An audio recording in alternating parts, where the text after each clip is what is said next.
Cerpen cerita pendek. Mungkin Topan dan Risda ditakdirkan sebagai petualang, tetapi dalam satu irama kehidupan yang berbeda. Yuk kita simak cerita pendek untuk lebih lanjutnya. Cahaya mentari terasa menyengat pada sekujur permukaan kulit tubuh ini. Belum usai Topan menenggak sebotol aqua sebagai penghantar kesejukan, ia harus membuka tas ranselnya untuk mengambil handuk kecil yang tertinggal di dalam. Maklum, keringat mulai keluar silih berganti dari lubang pori-porinya. Topan menatap pemandangan di sekelilingnya. Pandangannya terarah pada tempat duduk yang kosong dihampirinya, lalu duduk sambil mengelap keringat. Terminal bus, terminal lama kota seni siang ini tampak lengang. Tak seperti biasanya, Topan melihat jam tangannya masih menunjukkan jam 12.30. Topan mengenduskan hidungnya serasa kesal karena ingin melanjutkan perjalanannya ke kota penghasil apel. Sore harinya, Topan kembali menatap pandangan sekelilingnya. Tak jauh dari tempat duduknya, Topan melihat seorang gadis yang kelihatannya ingin membeli sesuatu dari bakul rokok asongan. Secara tiba-tiba tangannya mulai merogoh sakunya. Topan tersenyum. Kebetulan rokok gue habis nih. Topan berdiri dengan cepat menghampiri bakul asongan.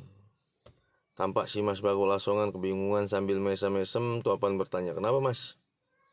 "Enggak, Mbak ini membeli permen. Duitnya kegedean, gak ada kembalinya," jawabnya. "Oh, itu masalahnya. Begini aja deh. Daripada Mas capek nukerin duitnya kemana-kemari, kesana kemari, mending pakai duit saya saja. Kebetulan saya juga mau beli rokok." "Iya kan Mbak?" desak Topan. "Tapi kan kita belum kenal," sela gadis tersebut. "Lagi pula aku kan gak enak ngerepotin." Topan tersenyum, matanya mengarah tajam ke arah gadis tersebut. Nggak apa-apa kok Mbak.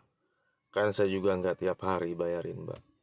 Kalau masalah kenal nggak kenal, kita kan bisa kenalan. Iya nggak Mas?" Topan menyenggol lengan bakul asongan kembali. Topan melirik wajah si gadis sambil tersenyum mengiyakan. Topan membuka dompetnya, lalu membayarnya. Kemudian menghampiri gadis tak dikenal tersebut. Langsung menyodorkan tangannya. "Nama saya Topan." "Nama Anda siapa?" Gadis itu pun menyambut perkenalan yang ditawarkan Topan. "Nama saya Risda." "Senang berkenalan denganmu," jawab Risda. "Sama-sama," Topan pun membalas. "Kok sendirian sih, Ris?" Topan bertanya. "Iya nih, habis temanku tidak bisa nganter. Katanya sih ada ujian." "Waduh, bahaya tuh," tutur Topan. "Cewek cantik kamu jalan sendirian. Nanti kalau ada yang ganggu gimana?" "Kan ada Topan," tegas Risda. Mendengar penjelasan Risda, wajah Topan langsung berubah memerah sambil cengar-cengir. Gak karuan tangannya menggaruk-garuk kepalanya. Melihat gelagat Topan seperti itu, Risda langsung mengalihkan pembicaraannya. "Topan," katanya, "makasih ya tadi kamu sudah bayarin saya permen." "Oh iya, makasih kembali. Kamu juga udah mau saya beliin permen. Ngomong-ngomong, kamu mau kemana, Riz?" "Aku mau ke ujung Jawa. Kamu Pan mau kemana?" Topan tidak menjawab langsung, matanya tertuju pada tas ransel dan bangku kosong di sampingnya. "Risda, ngobrolnya di situ aja yuk. Itu tempat duduk yang kosong. Di sampingnya ada tas ransel warna biru, itu ranselku. Kalau kita ngobrol di sini, nanti tas ranselku nggak ada yang jagain, bisa hilang kan? Berabe nanti." Setelah mereka duduk berdampingan, Topan berkata, "Riz, tadi kamu tanya apa?" Kamu ini gimana sih, Pan? Baru segitu aja udah lupa," balas Risda. "Iya deh, sorry. Jangan marah dong." Topan sedikit merayu bibirnya. Bibirnya menawarkan senyum. Risda pun serasa tak kuasa melihat senyuman Topan. Risda kembali mengutarakan pertanyaannya. "Topan mau kemana?" Mau ke nggak jauh dari kamu yang kamu tuju. Rencananya sih banyak, ada beberapa kota yang mau aku datangi, tapi aku mampir dulu ke kota apel yang dingin. Soalnya aku punya teman di sana," jawab Topan. "Di mana Pan? Aku kan punya teman juga," kata Risda.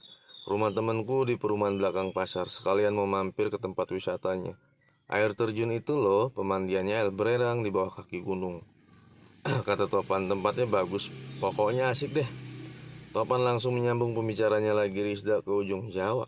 Emang mau apa?" Mendengar pertanyaan Topan seperti itu, Risda tampak kikuk gugup seperti ada sesuatu yang dirahasiakan. Dalam hatinya ia bertanya, apa aku harus berterus terang? Ah, tidak. Pan rumah temanku di perumahan juga, kata Rizda datar. Loh, kamu ini gimana sih, Riz? Aku kan tanya. Kamu ke ujung Jawa ngapain? Oh iya, sorry Pan, aku ada urusan di sana. Kamu nggak kuliah? Tanya Topan lagi. Enggak, jawab Rizda. Terus di kota sini juga ada urusan? Enggak, aku main ke tempat temen SMA aku. Kamu sendiri, Pan? Rizda balik bertanya, aku sedang berpetualang. Asliku dari bagian barat Jawa. Dulu aku kuliah untuk mengambil ilmu dan wawasan di luar, aku pilih untuk berpetualang. Alhamdulillah kedua orang tuaku mau mengerti dan memahami keadaanku saat ini. Wah, kamu hebat Pan, kamu benar-benar petualang. Jarang loh orang yang menghadapi suatu kejenuhan yang sangat berat tapi masih optimis dalam menjalani roda kehidupan, puji Rizda. Ya, begitulah aku, Riz. Oh ya, ini aku sendiri udah cerita panjang lebar. Kamu sendiri aslinya dari mana, Riz? Tanya Topan terdiam, bukannya menjawab malah melihat jam tangan. Ternyata sudah jam 17.20. Wah, tidak terasa sudah sore juga ya. Baru selesai Rizda berucap, ternyata handphone dalam tas Rizda berbunyi. Rizda agak sedikit menjauh menerima telepon. Selang 2 menit ia kembali menghampiri Topan dan berkata, Pan, kayaknya kita harus berpisah dulu. Aku harus berangkat segera karena besok pagi aku harus apa, Riz? Tanya Topan. Harus menemuimu di kota Apel. Mendengar ucapan Rizda seperti itu, Topan seperti terkena stroke, badannya yang kaku. Pan, temui aku besok pagi jam 10 di hotel depan pertokoan alun-alun. Masalah asal-usulku nanti aku ceritakan. Rizda pun melangkah menuju bus batas. Topan hanya memandangi. Dalam langkahnya Rizda menyimpan serasaan simpatik terhadap Topan, yang seharusnya itu tidak boleh ada.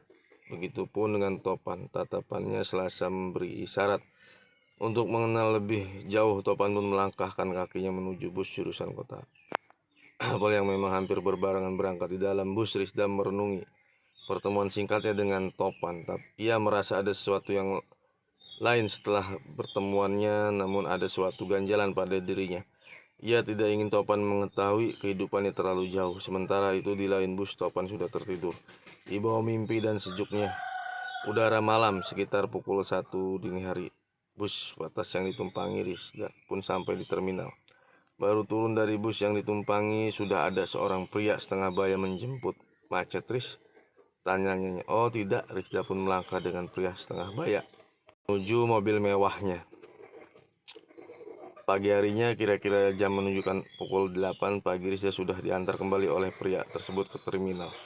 Klek, pintu mobil sebelah kiri terbuka. Benar nih, kamu mau buru-buru pergi ke kota apa? Apa kamu nggak capek? Nggak kok, Mas. Apa nggak sebaiknya menginap semalam lagi? Enggak, Mas. Terima kasih. Rizda langsung masuk ke dalam taksi. Meski taksi pun melaju menuju ke kota Apel. Sementara itu Topan sedang asyik menikmati air. Ia sedang mandi di tempat temannya. Biur-biur sambil bernyanyi tralalala. Pan, lo kelihatannya seneng banget, tanya kawannya. Iya dong, sahut Topan. Bro, nanti aku pinjam motornya ya. Mau kemana, Pan? Kan kita mau jalan. Kita kan mau jalan-jalan, kawannya berteriak. Nanti aja ke pemandiannya, karena ada yang lebih penting. Terserah deh, jawab kawannya. Selesai mandi, Topan langsung melaju menuju hotel. Sampainya di sana ia duduk menunggu. Tangannya merogoh kantong, ia menyalakan korek api untuk membakar rokok yang menempel di telinganya. Sedang asyik menikmati rokok, tiba-tiba ada suara manggil. Topan menoleh ke kiri, ternyata Rizda. Ia pandangi wajah Rizda yang tampak ceria. Topan pun tidak dapat mengingkari bahwa dirinya memang mengagumi, juga tertarik pada seorang Rizda. Pan, kok bengong sih? Sapa Rizda. Udah lama nunggu ya? Sambil memegang tangan Topan, Rizda minta dibawakan tasnya ke dalam. Pan, tolong bawakan tasku dong ke dalam. Rizda terus menggandeng tangan kiri Topan, sementara yang kanan membuat tas yang berisi pakaian. Klek, pintu kamar terbuka. Pan, bisa tunggu di luar? Aku mau ganti pakaian. Kita ke tempat wisata, ada villa temanku di sana. Katanya mau cerita, cetus Topan. Ya, nanti aku ceritakan semuanya di villa. Oke, siap, jawab Topan sambil melangkah keluar kamar. Selang beberapa menit, Rizda keluar dan langsung menuju villa di daerah bukit. Sesampainya di villa, dingin banget ya, padahal belum sore-sore amat. Iya, sahut Rizda. Pan, ini kuncinya. Topan pun bergegas memarkirkan motornya dan membuka pintu-pintu villa tersebut. Pan, Rizda pun protes setelah masuk ke dalam villa. Tutup aja lagi. Tutup aja lagi pintu-pintunya, dingin tahu Oh iya, sorry. Sahut Topan. Wah, kamarnya ada satu nih, teriak Rizda. Topan menyaut, ya udah aku bobok di luar, jawabnya. Jangan dong, ntar masuk angin, saut Risda. Sambil tersenyum, ini jaketnya Ris, teriak Topan. Tolong dong bawakan kemari, Pan. Topan bergegas masuk membawa jaket. Taruh di mana, Ris, jaketnya? Simpan di pojok aja dekat cermin, tampak Risda sedang duduk di atas tempat tidur. Ketika berbalik, tepat pandangannya mengarah ke wajah Risda. Tampak Risda sedang menatap Topan dengan tatapan matanya yang kosong. Topan pun dengan langkah pelan mendekati Risda. Dalam hati kecilnya, ia ingin bertanya tentang asal-usul Risda. Setelah mereka saling berhadapan, kata-kata tersebut menghilang. Seketika yang tampak hanyalah 4 sorot mata yang saling menatap. Pan, apakah kau mencintaiku, sayang samaku? Tanya Risda. Topan diam tak menjawab. Tangannya meraih tangan Risda, kemudian digenggamnya. Topan mencium bibir Risda yang tampak merah berseri. Risda pun membalasnya tak sadar saat saja pakaian mereka terlepas satu persatu. Mereka asik bercinta tanpa memperdulikan hal apapun hingga batas terakhir.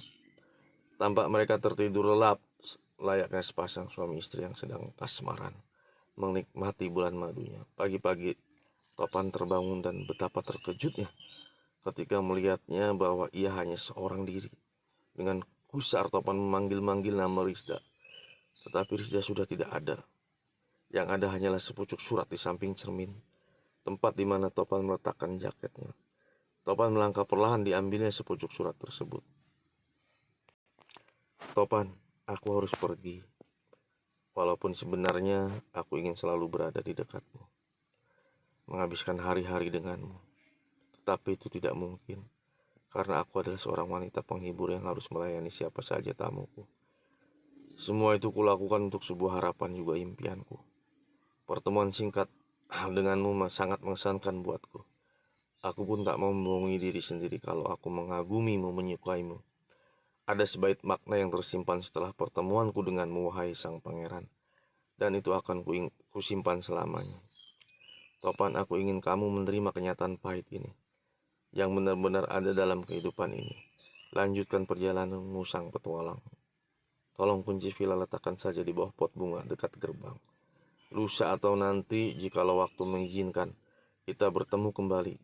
Jika itu memang benar terjadi, aku ingin bertemu kembali, sudah dalam suasana yang berbeda.